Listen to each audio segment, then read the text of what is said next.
नेक रहेंगे तभी नेक रहेंगे, बटेंगे तो कटेंगे। दर्शकों, सीएम योगी आदित्यनाथ ने कहा था बटेंगे तो कटेंगे, और जो बात कही वो धीरे धीरे अब सबकी जुबान पर आ गई। सनातनी भी समझ रहे हैं कि एकजुट होकर ही खुद को और देश को सुरक्षित रखा जा सकता है, हिंसा की आग में जलने से बचाया जा सकता है। और सीएम योगी का यह मंत्र सुरक्षा कवच की तरह है, और उनके इस मंत्र को वो खुद भोजपुरी एक्टर रवि किशन जब मंच पर उनके साथ मौजूद थे तो दोहरा रहे हैं। रवि किशन सुपरस्टार है और बता रहे कि आखिर सीएम योगी के ऐसा कहने के पीछे की वजह क्या है। लेकिन आप सोचिए, खुद रवि किशन कह रहे हैं कि यह संदेश अब भारत नहीं दुनिया भर में जा चुका है। पहले उन्होंने जनता से क्या कहा वो सुनवाता हूं आपको। कहीं हम लोग चूके तो नहीं, चूकेंगे तो नहीं। महाराज जी का एक शब्द पूरे देश में चर्चा का विषय है। भोजपुरिया समाज सुन ला कि यदि पटोगे तो कटोगे। यह बात रहे भैया, आज पूरा भारत चिंतन कर रहा है जब से महाराज जी ने यह वाणी बोली।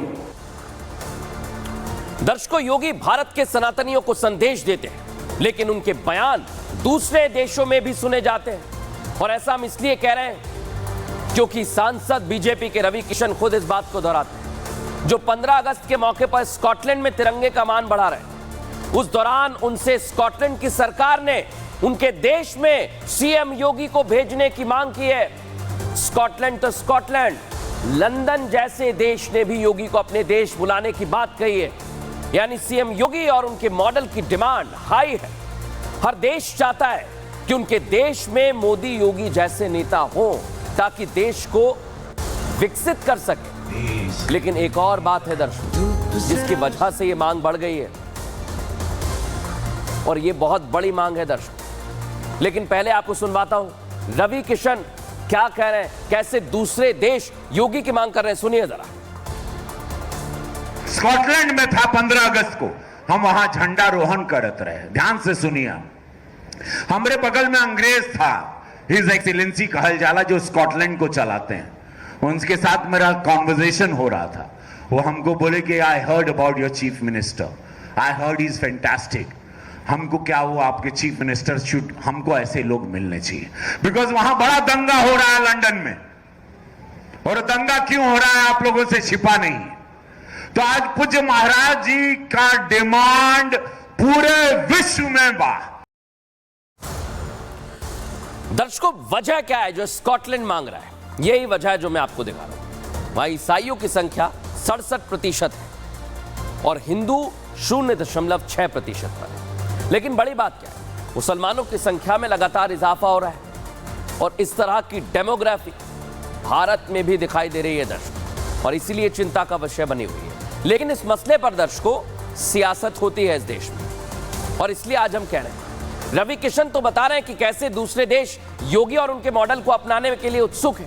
लेकिन सबसे हैरान करने वाली बात यह है कि विदेशी धरा पर जिस योगी मॉडल की बात हो रही है, भारत में रहकर योगी के खिलाफ विपक्ष सियासत कर रहा है, उनके खिलाफ बयान दे रहा है। Akhilesh Yadav law and order पर सवाल खड़ा करते हैं, जो भी मौका आता है उसे लपक लेते हैं। योगी और उनकी पुलिस के एक्शन में आरोपी की जात ढूंढते हैं, जाति वाली सियासत करते हैं। लेकिन अखिलेश यादव की ये कोशिशें योगी आदित्यनाथ के मजबूत इरादों से पस्त होने वाली है। योगी ने कसम खाई है दर्शकों, माफिया हो या कोई बदमाश, उसे राज्य से जड़ से खत्म कर देंगे।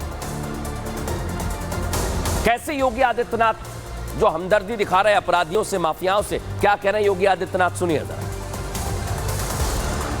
वचन कैसे निभाने चाहिए यह भी हमारा रामायण हमें बता देता है। रघुकुल रीत सदा चली आई, प्राण जाई पर वचन न जाई। वचन नहीं जाना है, जब एक बार कह दिया तो हो करके रहेगा। और यह कह करके पूरा रामायण काल आज हमारे लिए आदर्श बना है।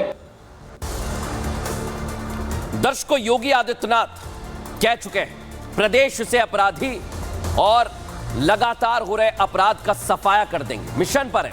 लेकिन अखिलेश यादव को ऐसे लोगों से हमदर्दी है दर्शक। उन्हें अपराध करने वालों का अपराध नहीं दिख रहा है, जाति दिख रही है। ये वही अखिलेश यादव है जो सुल्तानपुर में डकैती हुई तो यादव अपराधी की जाति देख रहे थे, सोशल मीडिया पर पोस्ट लिख रहे थे, प्रदेश में अपराधियों का अमृतकाल चल रहा है, सरकार प्रशासन पर सवाल उठा रहे थे। वही ट्वीट मैं आपको दिखा रहा हूं दर्शक। लेकिन जब योगी की पुलिस ने अपराधियों पर एक्शन लिया, एनकाउंटर हुआ, तो अखिलेश यादव जात देखने लगे। इतना ही नहीं, एनकाउंटर में मारे गए बदमाश मंगेश यादव के घर समाजवादी पार्टी का प्रतिनिधिमंडल डेलीगेशन पहुंच गया परिवार को सांत्वना देने के लिए। यह एनकाउंटर की तस्वीर आपको दिखा रहा हूं मैं। लेकिन आज समाजवादी पार्टी के लोग, जो अपराधी जिसका एनकाउंटर हुआ, उसके घर पहुंच गए सांत्वना देने के लिए। अखिलेश यादव जी, अपराध हो तो सरकार पर सवाल आप उठाते हैं, एक्शन अगर सरकार लेती है तो भी सवाल उठाते हैं। लेकिन क्या उत्तर प्रदेश में हो, क्या चाहता है विपक्ष, क्या चाहती है समाजवादी पार्टी, क्या चाहते हैं अखिलेश यादव? क्योंकि जिस मंगेश यादव से आपको हमदर्दी है, उस पर पहले से ही कई केस दर्ज हैं। उसकी क्राइम कुंडली का आज मैंने एक्सरे किया है दर्शकों, बता रहा हूं आपको। एक एक चीज आपको बता रहा हूं, ये देखिए आप, 1 लाख का इनामी बदमाश है। 2022 में गैंगस्टर एक्ट का केस चल रहा है। इसी आरोपी से समाजवादी पार्टी को हमदर्दी है। कई जिलों में आपराधिक केस है, चोरी में, लूट में, डकैती में शामिल रहा है। आप सोचिए, और इस अपराधी की जाति देखी जा रही है। अखिलेश यादव की समाजवादी पार्टी पहली बार किसी बदमाश के घर नहीं पहुंची दर्शकों। आपको याद दिला देता हूं, माफिया मुख्तार, आपको याद होगा, मुख्तार की मौत के बाद उनके परिवार वालों से मिले, खुद अखिलेश यादव पहुंचे। तस्वीरें आप देखिए, और ये बहुत कुछ कहती है कि अगर आप अपराधी या माफिया की मौत पर उसके परिवार से मिलने जाते हैं तो इसके मायने क्या हो सकते हैं। सोचिए, सिर्फ और सिर्फ सियासत इसके मायने हो सकते हैं। सियासी फायदा लेने की कोशिश की जा रही है, लेकिन अपराध करने वाला सिर्फ और सिर्फ अपराधी होता है, उसे सजा मिलनी चाहिए। बहरहाल खबरों में आगे बढ़ेंगे दर्शकों, और आज की एक और बड़ी खबर मैं आपको बता रहा हूं। एक मंदिर की जमीन जहां पर मदरसा बन गया, कब्जा कर लिया गया, दावा किया जा रहा है। लेकिन इसका पूरा एक्सरे क्या कहता है, आइए जरा आपको बताता हूं। उत्तर प्रदेश से आपको अब मैं मध्य प्रदेश लेकर चल रहा हूं दर्शकों, क्योंकि देश में कुछ ना कुछ जरूर हो रहा है, कुछ ऐसा जिससे देश में माहौल खराब हो,